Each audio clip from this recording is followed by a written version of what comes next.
aquí hay un problema de que El Salvador no ha generado suficiente atracción de inversiones, y en la medida que no tenemos nuevas y grandes inversiones, estamos dificultados de generar más empleo, incluso más empleo de calidad.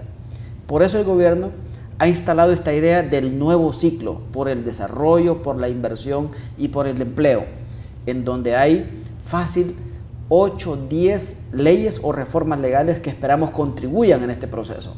Ya usted ha comentado 2 reformas.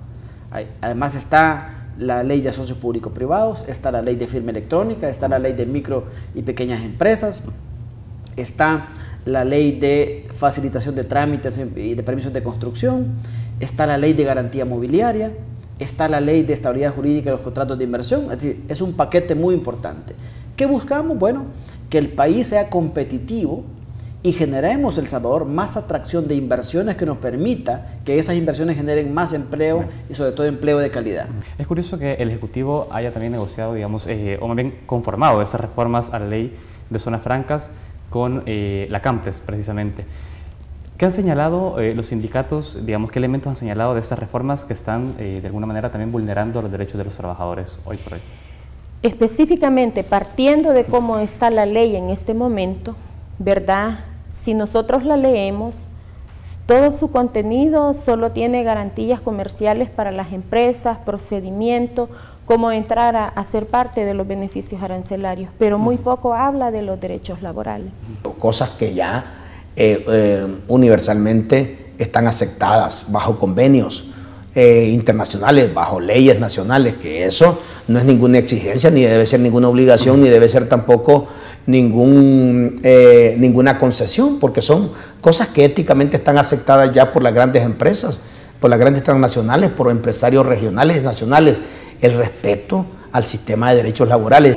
Ellos promocionan sus códigos de conducta y en estos códigos de conducta pues ellos tienen un párrafo que se llama prácticas laborales, ¿verdad? Buenas prácticas laborales, donde ellos venden una imagen, pero que realmente aquí en nuestros países, donde vienen a explotar la mano de obra barata, ¿verdad? No se cumple ni lo mínimo. Una empresa competitiva es una empresa que tiene un buen entorno. No solo un buen entorno para hacer negocios, sino un buen entorno que le permite actuar con seguridad, con reglas del juego que le den certidumbre. Quisiera pues totalmente aclarar que como organizaciones sindicales y responsables que somos, no estamos pidiendo que las empresas cierren. No es esa nuestra lucha. Nuestra lucha es porque sean tomadas en cuenta nuestras propuestas, ¿verdad? Y porque se cumpla la legislación laboral. ¿Qué pasa con la retención indebida? ¿Qué casos se han tenido de estos? ¿Qué se conoce hoy por hoy en las fábricas de ese tema? A pesar que es un delito, ¿verdad? Las empresas se las han ingeniado y ahora recurren a lo que son los famosos convenios. O sea, una forma disfrazada de seguirle robando al trabajador, porque van y hacen convenios con el Seguro Social. Entonces, en algunos casos, la Fiscalía les dice a los trabajadores, ah, no, pero es que mire, la empresa tiene un convenio. ¿De qué tratan esos convenios? ¿Podría explicarlo? Se trata un convenio, principalmente los conocedores del derecho dicen que no tiene ningún sustento legal, porque no es legal, o sea, no existe en la legislación que ampare hacer estos convenios, pero un convenio es algo informal, podemos decir, donde el empresario llega al Seguro Social y le dice, ¿cuánto te debo? Vaya, es tanta cantidad, entonces él le dice, hagamos un convenio, lo voy a pagar en tantos meses, ¿verdad? Bajo esa modalidad, muchas maquilas le han robado enormes cantidades a los trabajadores, ¿verdad? Y específicamente para el caso Hermosa, desde el 1996, Hermosa operaba bajo la modalidad de los convenios hasta 2005, que masivamente las trabajadoras denunciamos, ¿verdad? Entonces, lo que ocurre con estos convenios es que la trabajadora o el trabajador sigue percibiendo su certificado. Entonces, una dice, ah, entonces está pagando el seguro como tengo certificado, pero el gran problema es, ¿verdad?, que hay dos cosas. Uno, si a usted lo incapacitan, si tiene una cirugía, la incapacidad no se la pagan. Es decir, se ha determinado que el Estado mismo está de alguna manera siendo cómplice de la evasión de responsabilidades laborales. Claro que sí, ¿verdad? Porque si no existe ningún sustento legal, lo que esperaríamos en primer lugar sería un director del Seguro Social que de oficio, ¿verdad?, remita a la Fiscalía General de la República, ya que el mandato de la Fiscalía es la persecución del delito. Entonces, de oficio que remita todas aquellas empresas morosas que le roban a sus empleados. El ISS está haciendo pactos con la empresa, con los patronos, con empresas privadas, para que hayan plazos de pagos. Esto, decía, de alguna manera no está contemplado en ley. En realidad es un delito el hecho de que exista retención indebida. ¿Está siendo flexible el ISS con los empresarios que están en mora? No. Lo que se ha hecho es un estudio de recuperación de mora. Nosotros no estamos haciendo flexible. Muestra de ello es que por primera vez en la historia del Seguro Social se han hecho ya 2 o 3 publicaciones de las empresas que deben, y estamos por publicar una nueva lista de empresas que deben el Seguro Social. Incluso yo lo he dicho abiertamente, hay un 52% de las municipalidades que le deben al Seguro Social.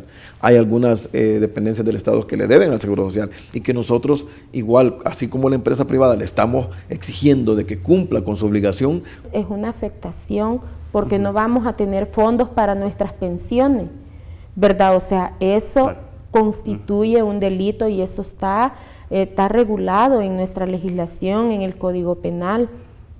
¿Cuántas personas vamos a ver que no vamos a cumplir con esos requisitos? ¿Y cuántas personas están pasando en estos momentos que van y piden un estado de cuenta a la AFP porque ya tienen una edad de jubilación, pero se llevan la sorpresa que sus empresas nunca pagaron, aunque le descontaron de su salario? En cuanto al sector empleador, de que se creen mecanismos de no incrementar la mora y de que hay un pago de ver cómo se recupera una parte de los 96 millones de dólares que adeudan 48,000 empresas a Seguro Social.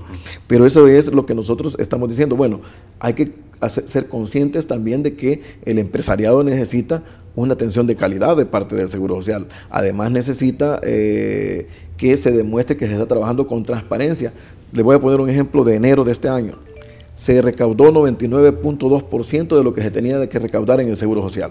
Solo hubo una mora de 0.8%. Aquí hay un mensaje claro, 2 mensajes. Uno, que el trabajador está exigiendo que se le asegure o que se le pasen las cotizaciones porque está utilizando el Seguro Social y está percibiendo mejorías. Y 2, el empresario también está siendo responsable de que la institución está haciendo un esfuerzo por transparentarlo y por dar una mejor atención. Porque para mí es un crimen de que una empresa no le pague al trabajador la seguridad social y lo condene a una enfermedad crónica de por vida y que vaya a morir por ella, o lo que es peor, que le descuente la seguridad social, la parte de la seguridad social, y se lo retenga y no lo pase al Seguro Social. Ahora, doctor, esto es un delito, eso está penalizado según nuestro Código Penal. Si usted dice que no es flexible la institución, el ISS, con los patrones, ¿cuántos de esos han pasado a casos al sistema de justicia? Lo que pasa es que aquí hay algo bien importante, la ley del Seguro Social. Y yo lo he dicho, hay algo que amarra que nosotros no seamos lo más fuerte que podamos ser con respecto a los moradores, la ley del Seguro Social. ¿Qué establece la ley? La ley establece de que una empresa que no cumpla con sus compromisos con el Seguro Social, se le aplique una multa de no menos de 10 colones ni más de 500 colones. Entonces quiere decir de que la empresa prefiere pagar la multa y ya no va a ningún caso judicial. Entonces, ¿qué es lo que tenemos que hacer? Es crear la ley, una nueva ley, o reformar la ley del Seguro Social. Varias empresas, sobre todo la mediana y la pequeña empresa, les descuentan a los trabajadores el fondo de pensiones de AFP, les descuentan el Seguro Social, y a pesar de que es penado por 3 años de cárcel por la ley, se apropian, se lo roban y no lo remiten ni al Seguro Social ni tampoco los inscriben para pensionarse. Con el trabajador va a ver cómo está su cuenta de ahorros en la AFP, se dan cuenta que tienen un año más el empresario de que ha estado descontando la cuota y no la ha remesado. ¿Qué acciones está tomando el Ministerio de Trabajo ante esas empresas que están teniendo una retención indebida de las cuotas de los trabajadores? Estamos viendo si jurídicamente no hay problema para sacar el listado, primero, de las empresas que se roban los fondos de AFP e ISS. Tendría que ser un trabajo muy coordinado. Por ejemplo, el Ministerio de Trabajo, de la mano con el Ministerio de Economía, enviándose toda la documentación para que el Ministerio de Economía tenga conocimiento de todas aquellas empresas que se están beneficiando, que el pueblo les estamos pagando, porque no pagar impuestos arancelarios es un subsidio y ese subsidio lo pagamos el pueblo, o sea, este pueblo le está dando financiamiento económico a las empresas. He tenido el gusto, y de verdad que lo digo con mucho gusto, de conversar con compañeras, sobre todo compañeras mujeres, sindicalistas de las trabajadoras de la maquila, y hemos hablado de estos temas. ¿Y sabe qué hemos encontrado?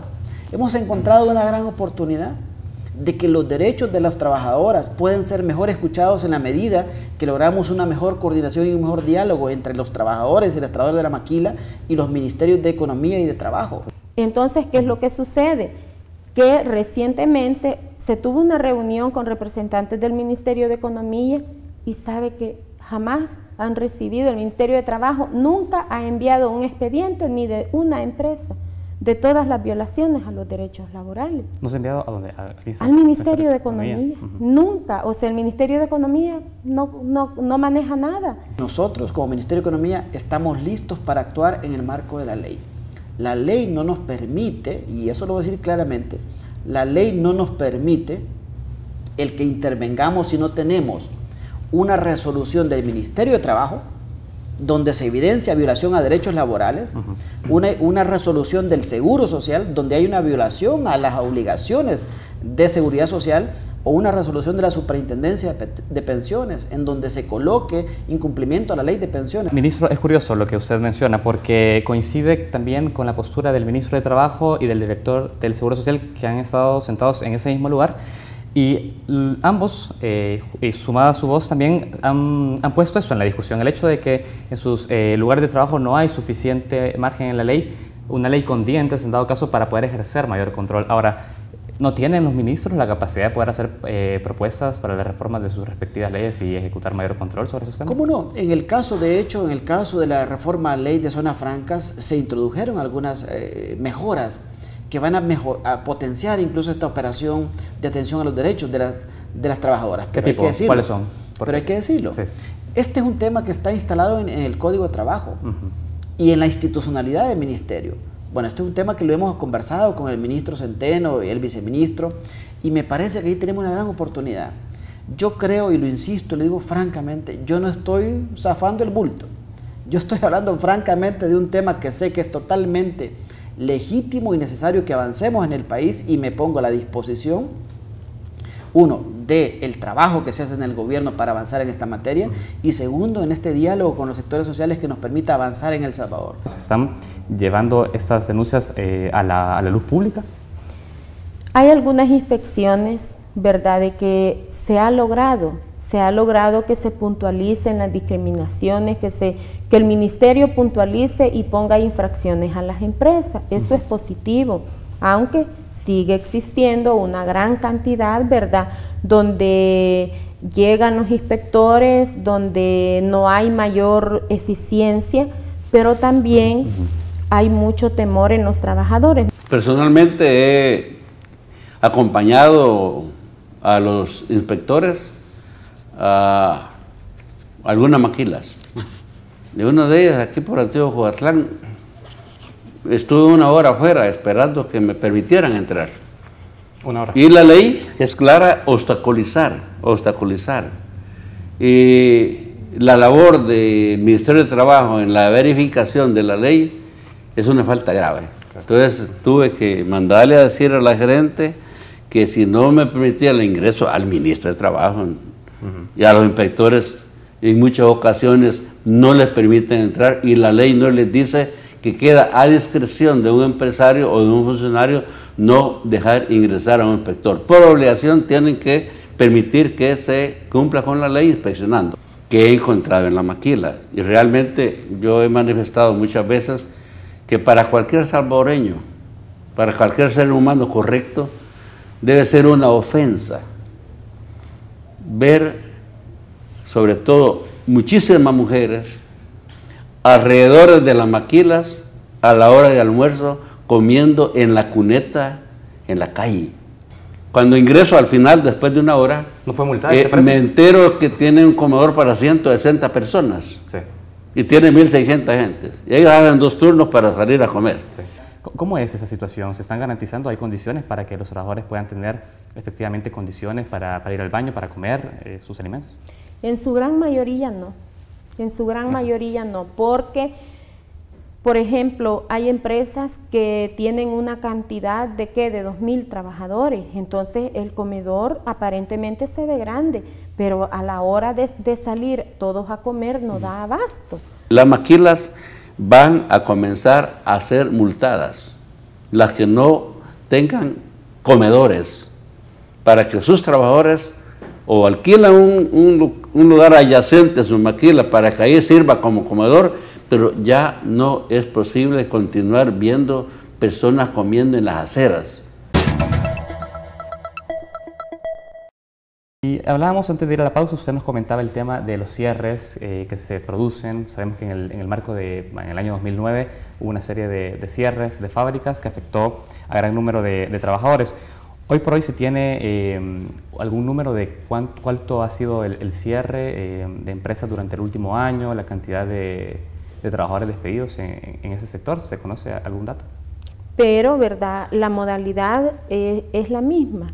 Es la misma, empresas que cierran aquí, pero que en la otra esquina abren y abren con otro nombre y siguen explotando a la gente. Cambio de razón social en muchas ocasiones. En algunos casos, y en otros casos, le digo que ni siquiera se han molestado en cambiar razón social. Por ejemplo, el caso de la Maquila Gama.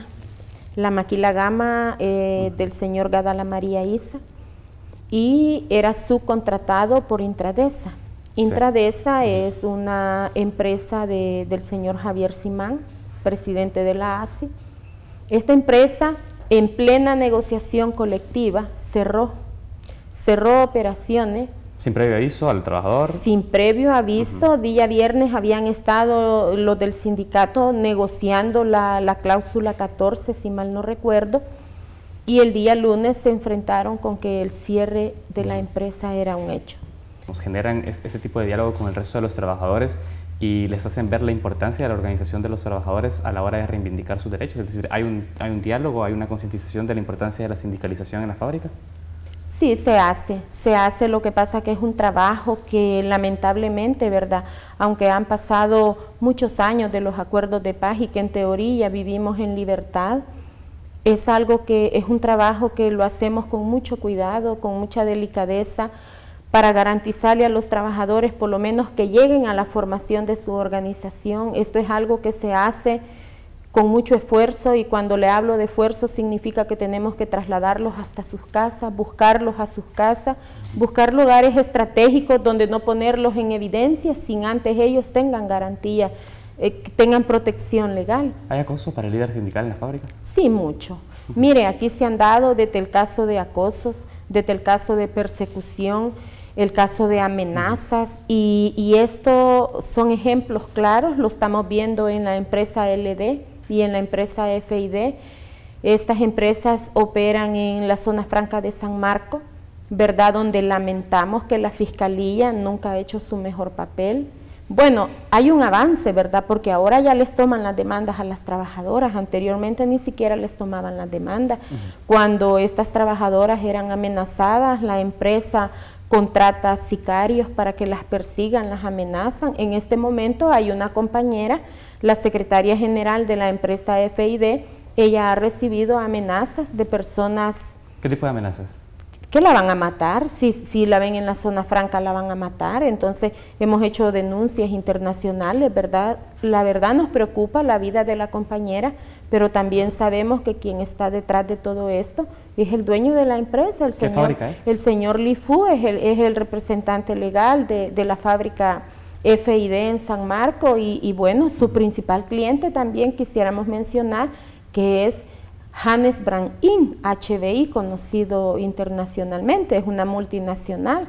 Es necesario también hablar dentro de este marco, ministro, sobre algunas cuestiones puntuales. El tema de acoso sindical, se escucha algunos casos de estos temas. Se dice, por ejemplo, y se conoció que en la zona franca de San Marcos se está contratando personas para amedrentar al sindicalista. ¿Ustedes conocen algún tipo de esa situación en la cual se está haciendo acoso a aquellos trabajadores que están involucrados en el movimiento sindical? Bueno, en el pasado, desgraciadamente, se convocaba a inversionistas extranjeros vinculados al área de Maquila y funcionarios de los gobiernos de derecha le manifestaban a los inversionistas que aquí se garantizaba que no iba a haber sindicato. Esa era la práctica cuando aquí se comenzó a aplicar la ley de zonas francas y sobre todo la instalación de maquilas. Y por supuesto, muchos empresarios que invirtieron aquí, incluso nacionales, en maquila, no querían. Para ellos el sindicato era algo demonizado y que no era conveniente para su empresa. Eso hace un buen tiempo. Poco a poco, la misma lucha de los sindicalistas, yo fui sindicalista muchos años también, fui parte de esa lucha, logramos que algunas empresas que trabajan en la industria de la maquila, no obstaculizaran la creación de sindicatos. Pero hay una práctica aún, ¿verdad?, de muchas empresas que se dedican a esta área de la maquila a no tomar en cuenta la ley laboral, que es un derecho de los trabajadores organizarse para fines lícitos.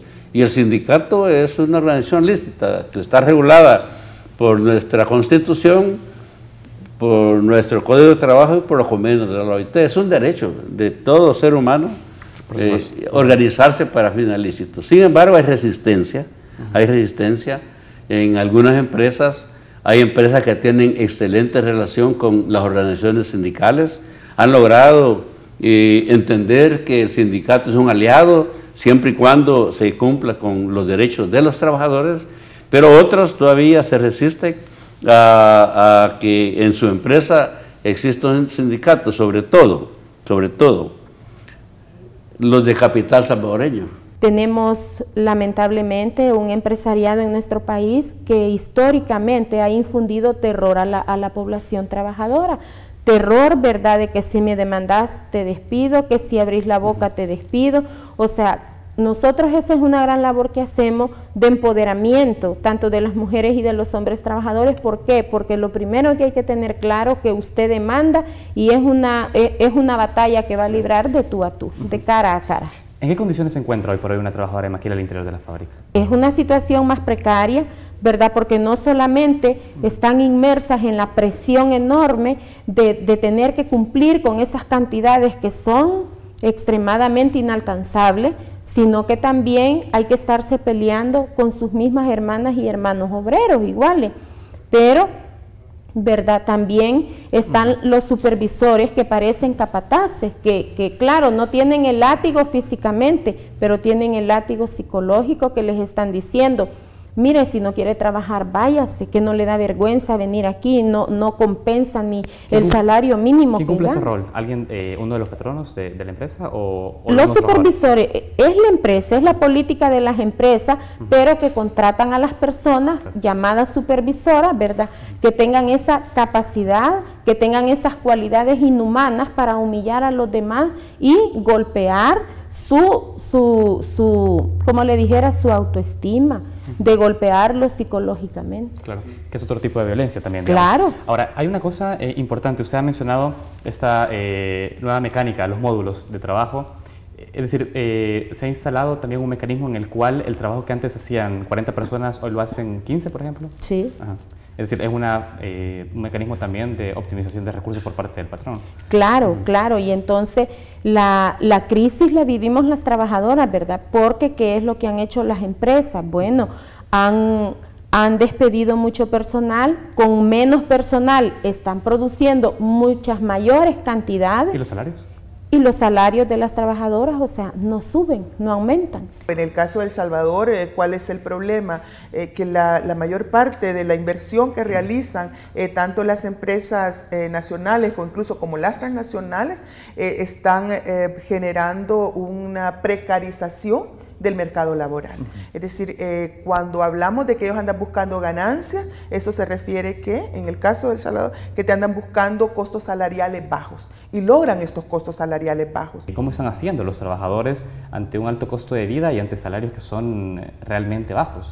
Muy buena pregunta. Fíjese de que es común ver a una trabajadora de maquila, ¿verdad? Y creo que de manera en general está pasando con la población. Los fines de semana no se descansan. Hay que ir a buscar quién nos da días extra en talleres pequeños. Es decir, además del trabajo que se hace... Además del trabajo que se hace, también mujeres incorporándose al comercio informal, vendiendo tamales, haciendo cualquier cosa para sobrevivir y para colectar un poquito de dinero para tener para los pasajes de la semana. Eso es una situación muy precaria, ¿verdad? Y creo de que es importante mencionarlo, porque mientras las empresas roban a los trabajadores, mientras el Estado sigue dando dinero a las empresas, la población sigue adoleciendo, ¿verdad?, de servicios de salud que ya existen y los avances están y lo reconocemos. Por ejemplo, las famosas cuotas voluntarias, que no eran tan voluntarias, si usted no iba y pagaba, no le daban la consulta, ¿verdad? Eso ya es un soporte para la población, no estar pasando esas humillaciones en los hospitales, pero también es contradictorio que el gobierno esté pensando en darle más beneficio a las empresas, y cuando hablo de beneficio es más dinero. Claro. Esto, insisto, no es algo que se va a hacer de la noche a la mañana, pero estamos instalando las bases de algo que puede contribuirle en el mediano y largo plazo al país a salir de esa situación difícil de baja inversión, bajo empleo, más pobreza, bajo crecimiento y afectando las condiciones de vida de las familias salvadoreñas. Es lamentable cómo los funcionarios de gobierno, más que legislar para la población, que es quien paga sus salarios, porque toda la población pagamos impuestos y hacemos posible pues que sus salarios, lo menos que esperaríamos es que ellos administren con equidad y justicia, ¿verdad? Lamentablemente esa es la realidad que tenemos, pero fíjese de que Nicaragua ha crecido y mucho más que nuestro país. Honduras ha crecido. Y la pregunta que nos hacemos es, ¿por qué el empresariado de nuestro país invierte en Nicaragua y allá sí negocian contrato colectivo con los sindicatos y por qué aquí no? ¿Por qué van a Honduras? Y que yo no digo que es malo, qué bueno que crezcan, ¿verdad? Pero no estamos en contra de su crecimiento, que crezcan pero respetando, porque los derechos suyos llegan hasta donde inician los míos. Me parece que el tema de asocios público-privados es algo que el país necesita, pero no necesita a cualquier precio. El Salvador no debe avanzar hacia una legislación de asocios público-privados que favorezca la privatización. El Salvador no puede avanzar en una ley de asocios público-privados que afecte derechos laborales. El Salvador necesita una ley de asocios público-privados para potenciar la inversión privada, incluso asociada con la inversión pública, que permita nuevas oportunidades de desarrollo del país. Puntualmente, y ya para cerrar, ¿qué mensaje le daría a los diputados para que digamos, avancen en una discusión que involucre también a los derechos de los trabajadores en esta ley? Bueno, en primer lugar, ¿verdad?, nos han dado el espacio de ir y plantear nuestra propuesta. Que bueno, antes ni siquiera nos llamaban, ¿verdad? Eso es un avance y lo reconocemos. Pero también yo aprovecharía a hacerle el llamado a todas las diputadas y diputados de las diferentes fracciones que en primer lugar tienen un mandato, ¿verdad? La ley orgánica de la Asamblea Legislativa pues manda a que estos diputados legislen en favor de las grandes mayorías. Entonces aquí pues la pelota está en su cancha, es el momento de reivindicarse, de hacer un buen trabajo apegado a la justicia, apegado a la ley para toda la población, y a las trabajadoras y a los trabajadores en general pedirles pues su apoyo a las demás organizaciones, que nos sumemos de los diferentes sectores, porque es importante. Si el Estado no recibe impuestos, si el Estado sigue regalando nuestro dinero a los empresarios y no cumplen ni con lo mínimo, el Estado cada vez percibe menos, no va a haber para programas sociales y en el peor de los casos tampoco va a tener para pagar los salarios a los empleados públicos. El mensaje ha sido dado, yo le tengo que agradecer también su presencia en nuestro set esta mañana. Muchas gracias. Y le agradecemos a ustedes también que nos acompañaron, nos vemos mañana a las 6:30 acá en TVX. Gracias.